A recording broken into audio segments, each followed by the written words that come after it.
primeiro lugar, queria dizer, manifestar a minha grande satisfação de estar aqui, aqui em Vigo, e por duas razões. Primeiro, porque sou do Norte, e segundo, porque há muitos anos que frequento esta zona, porque habitualmente, quando tenho uns dias de férias, venho para Caminha, é um quartel-general.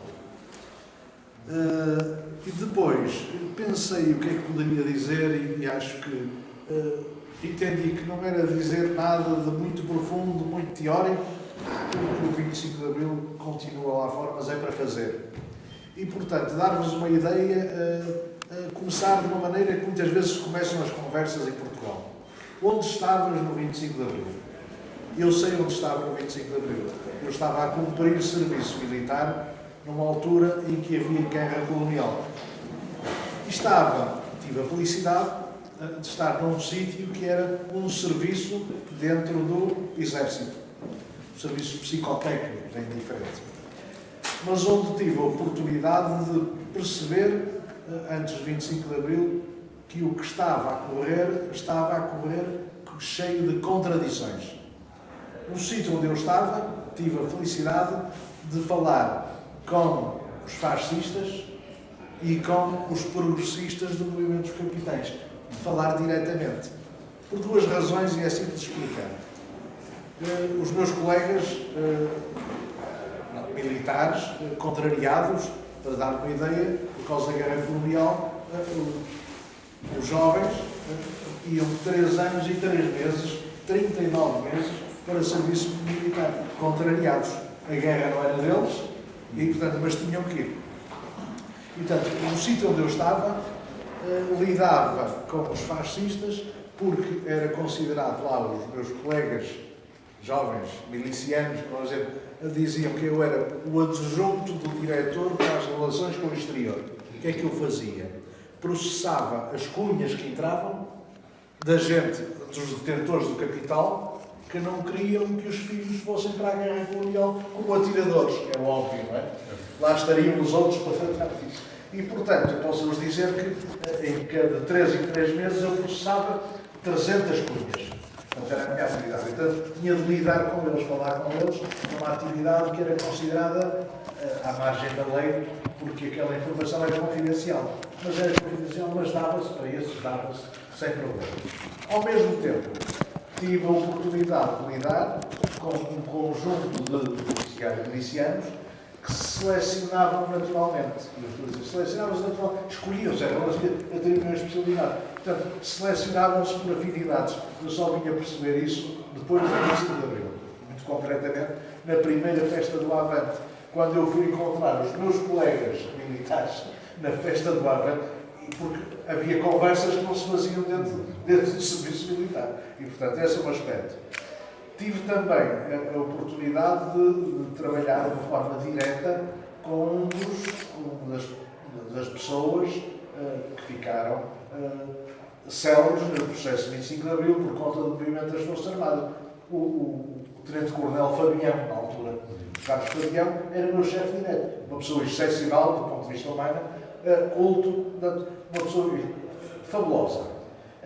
Eu trabalhei com ele diretamente, trabalhava, a secretária mesmo à frente dele, trabalhei com ele até um dia em que ele se atreveu, na altura era atrever-se, em 17 de dezembro de 73, penso eu, a denunciar uma tentativa de golpe de Estado da extrema-direita que estava para haver. Ele estava num curso nos altos estudos militares e fez a denúncia. Era o mais antigo, parou a aula e disse: o que está para acontecer é isto. Foi logo posto em Braga, mandado para Braga, para uma repartição com um PID permanentemente a vigiar o que é que ele andava a fazer. Só soube isso depois, o que é que se passava, a seguir ao 25 de Abril, quando nos tornou a aparecer. Ele não sabia se ia dormir a casa. Não sabia. E, portanto, o que ele nos contava? Eu fui ao café a primeira vez, chegado a Braga, não conhecia Braga, fui ao café, tomei o café e paguei com 20 escudos, que era uma barbaridade. O empregado disse: "Sr. doutor, como está?"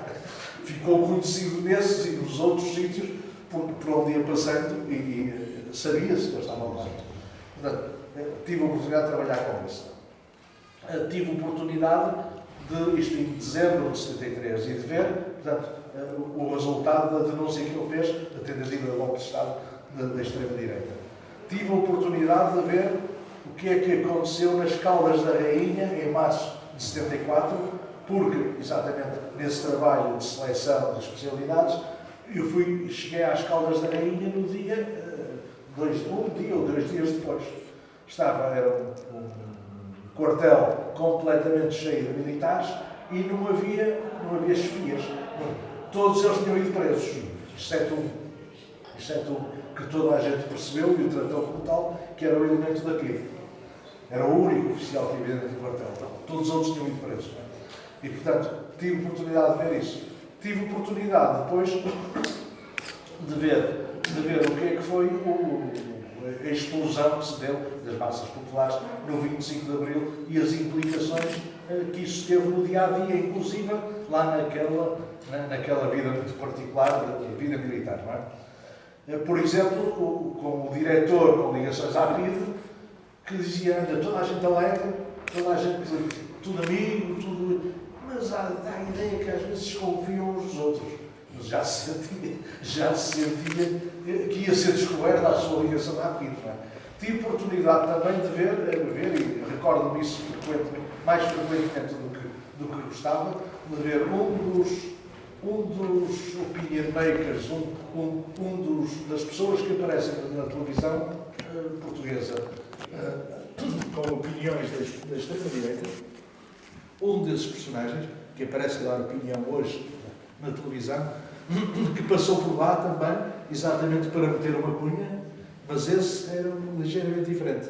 Era porque o diretor, já nessa altura, perto de 25 de Abril, entendia que aqueles oficiais milicianos que lá estavam eram um conjunto de criptocomunistas ou filocomunistas. E, portanto, era preciso lá ter alguém que visse o que é que se passava. E esse alguém era um oficial da ação psicológica de extrema